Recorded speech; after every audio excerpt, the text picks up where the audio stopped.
Hello, अस्सलाम वालेकुम। क्या हाल है आप सबके? उम्मीद करती हूँ आप अपने घर में बिल्कुल ठीक होंगे और हम भी बिल्कुल ठीक है अल्हम्दुलिल्लाह। तो आज मेरी तबीयत कुछ ठीक नहीं लग रही बिकॉज़ मुझे फ़्लू हुआ है। यहाँ पर अक्टूबर एंड ऑलरेडी शुरू हो गया है और यहाँ पर ठंड आहिस्ते आहिस्ते शुरू हो रही है। तो प्लस कपड़ों की भी शिफ्टिंग करनी है बिकॉज़ यहाँ पर 2 सीज़न होते हैं, गर्मी और सर्दी। तो सर्दी भी बहुत पड़ती है और गर्मी भी बहुत पड़ती है, तो अलग-अलग सीज़न के अलग-अलग कपड़े हम यहाँ पर रखते हैं। दुबई में तो एकदम एक ही जैसा मौसम होता था, दिसंबर जान में भी वहाँ पर गर्मी ही होती थी। बट यहाँ पर पाकिस्तान में दिसंबर जान फ़ेब में बहुत ठंड होती है, जिसकी वजह से हमें गर्म स्टफ़ पहनना पड़ता है। खद्दर के सूट, विस्कोस के सूट, लिनन के सूट्स हमें पहनने पड़ते हैं। तो यहाँ पर वही इंशाल्लाह वीकेंड पे शिफ्टिंग भी करनी है हमने, जहाँ पर लॉन के कपड़े हमने पेटियों में रखने हैं और गर्म स्टफ़ निकालना है। तो वो तो ख़ैर काम होते रहेगा। तो यहाँ पर मैं बना रही हूँ आलू बैंगन। आलू बैंगन पर्सनली मेरे बहुत फ़ेवरेट हैं और जब शादी से पहले मेरी मम्मा भी जब बनाती थी तो मुझे बहुत पसंद थे बैंगन। तो प्लस मेरी बेटी को भी बहुत पसंद है। जब मैं आलू बैंगन और चावल बनाती हूँ तो वो एक किस्म का उसका फ़ेवरेट लंच होता है और बहुत खुश होती है खा के। तो मैं किसी दिन डिटेल में आपके साथ ये रेसिपी शेयर करूँगी, हम किस तरह बनाते हैं। अच्छा, यहाँ पर मैं आधे बैंगन की स्किन रहने देती हूँ और आधे बैंगन की स्किन मैं निकाल लेती हूँ। तो ये भी बड़े मज़ेदार बनते हैं, अगर आपने चावलों के साथ अगर आपने लेने हैं तो काफ़ी मज़ेदार बनते हैं। प्लस जो बैंगन की जो स्टिक होती है, जो डंडी होती है ग्रीन कलर की, मैं 3 या 4 या 5 बैंगन की मैं रहने देती हूँ। उससे असल में बैंगन काफ़ी गर्म होते हैं, तो जिनको बीपी का मसला होता है, जिनका हाई बीपी होता है, तो वो ये कंज़्यूम नहीं कर सकते। तो वो जब हम डंडी जब डाल देते हैं तो बैंगन की जो गर्माहट होती है वो कम हो जाती है, जिसकी वजह से अगर जिनको बीपी का भी मसला है वो भी खा सकते हैं। तो ये किस्म का देसी नुस्खा है, मतलब मेरी मदर इन लॉ ने मुझे कहा था, तो हम फिर ऐसे ही करते हैं। हम हमेशा 3 या 4 या 5 डंडी रहने देते हैं बिकॉज़ मेरी मामा को भी हाई बीपी का मसला है। तो इस वजह से हम फिर ऐसे ही बनाते हैं। तो ये देखो कितने मज़ेदार लग रहे हैं चावलों के साथ। तो यहाँ पर मम्मा कह रही थी चाय बना लो, तो यहाँ पर मैंने 2 कप चाय बनाई है। तो यहाँ पर क्योंकि मौसम अभी थोड़ा-थोड़ा चेंज हो रहा है, सुबह और दोपहर को तो गर्मी होती है और शाम और रात के समय थोड़ी ठंडी हवाएँ चलती है, तो दिल करता है मतलब आप ये गर्म चीज़ें पी लें। तो गर्मी में तो हम इतना प्रेफ़र नहीं करते थे चाय पीना, तो क्योंकि अभी मौसम चेंज हो रहा है तो दिल करता है। और यहाँ पर मैंने वाइट शुगर एक्चुअली लेना छोड़ दिया है बिकॉज़ कुछ टाइम पहले एक स्टडी में भी आया था कि white sugar is like a slow poison. तो मैं कोशिश करती हूँ जहाँ पर भी मुझे ऑप्शन मिलता है, अगर मैं ये देसी शक्कर डाल सकती हूँ, ब्राउन शुगर डाल सकती हूँ, तो मैं ब्राउन शुगर ही डाल देती हूँ। तो ग्रीन टी भी अगर मैं पीती हूँ तो मैं without sugar, without brown sugar, without white sugar मैं पीती हूँ। और अगर चाय भी पीनी हो तो मैं कोशिश करती हूँ कि मैं 1 चम्मच या हाफ़ टी स्पून मैं ब्राउन शुगर डाल दूँ।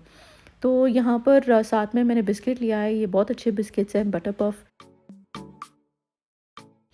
और यहाँ पर आप लोग मुझे ज़रूर बताइएगा कि आप लोग चाय पीना कैसे पसंद करते हैं। मुझे तो चाय और बिस्किट बहुत पसंद है।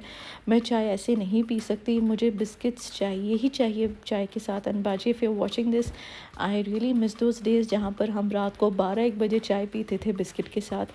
तो यहाँ पर जो मेरी नंद है वो आई हुई थी शाम के समय, तो फिर हमने बच्चों के लिए थोड़ा केएफसी ऑर्डर कर लिया था।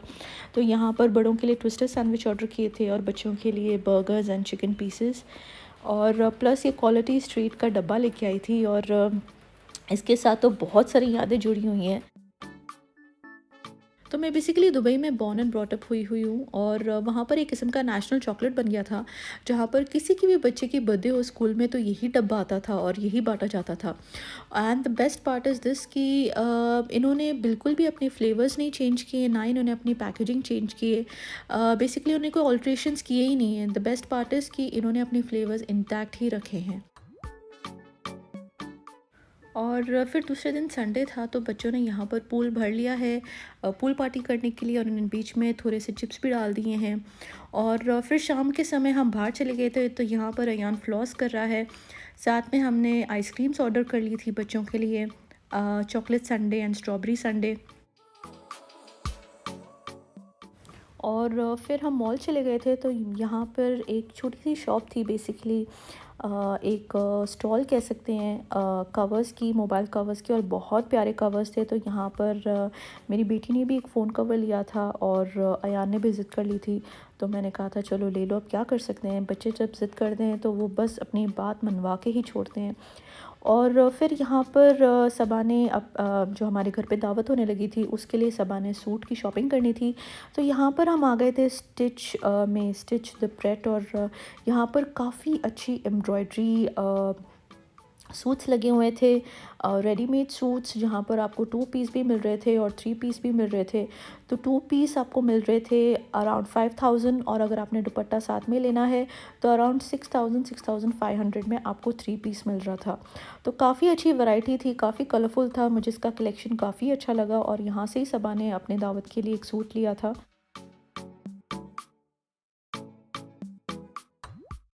तो यहाँ पर फिर बच्चों को भूख लग गई थी, तो फिर हम ऊपर फूड कोर्ट चले गए थे। तो यहाँ पर मैंने ऑर्डर किया था बेक्ड पास्ता, साथ में पिज़्ज़ा ऑर्डर किया था बच्चों के लिए, साथ में मैंने ग्रिल सैंडविच ऑर्डर किया था मामा के लिए, और सबा ने ऑर्डर किया था अरबिक शौरमा। बहुत नाइस था। और यहाँ पर बच्चे ज़िद कर रहे थे कि हमने नाइट्रोजन बॉल्स खाने हैं। तो ये बेसिकली चीज़ बॉल्स होते हैं और ये लोग नाइट्रोजन लिक्विड डालते हैं जिसकी वजह से ये स्मोक इफ़ेक्ट आता है। तो यहाँ पर बच्चे काफ़ी खुश हो जाते हैं जब वो चीज़ बॉल्स मुंह में डालते हैं तो स्मोक निकल रही होती है। और यहाँ पर जो हमारे घर के बड़े बच्चे हैं वो कह रहे थे कि हमने ओरियो आइसक्रीम कोन खाना है।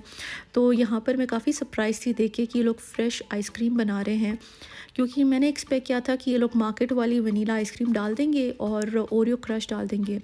तो यहाँ पर फ्रेश आइसक्रीम ये लोग बना रहे हैं और इनकी प्राइसेस भी बहुत रीज़नेबल थी। इनकी जो ओरियो कोन था वो 150 रुपीज़ का था और जो नाइट्रोजन बॉल्स थे वो 300 रुपीज़ के थे। तो इनकी जो प्राइसेस थी बहुत रीज़नेबल थी और बहुत नाइस थी और उनके फ्लेवर्स भी बहुत अमेजिंग से थे।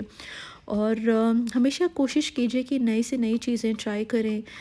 हम अक्सर एक ही रेस्टोरेंट में जाते हैं या एक ही आइसक्रीम शॉप में जाते हैं और हम ट्राई करने से डरते हैं। तो यहाँ पर मैं जब भी फैमिली के साथ बाहर जाती हूँ या आउटिंग के लिए, तो मैं हमेशा कोशिश करती हूँ एक नई चीज़ हम ट्राई करें। तो यहाँ पर उन्होंने काफ़ी क्यूट सा इन्होंने डेकोरेट किया था, जहाँ पर उन्होंने चॉकलेट स्प्रिंकल्स और रेनबो स्प्रिंकल्स डाले थे और एक क्यूट सा फ्लैग उन्होंने कोन के ऊपर रखा था, तो बहुत क्यूट सा लग रहा था। तो यहाँ पर मैं अपनी वीडियो की एंडिंग कर रही हूँ। आप लोग मुझे ज़रूर बताना कि आपको मेरा ये व्लॉग कैसा लगा। दुआओं में याद रखना। अल्लाह हाफ़िज़।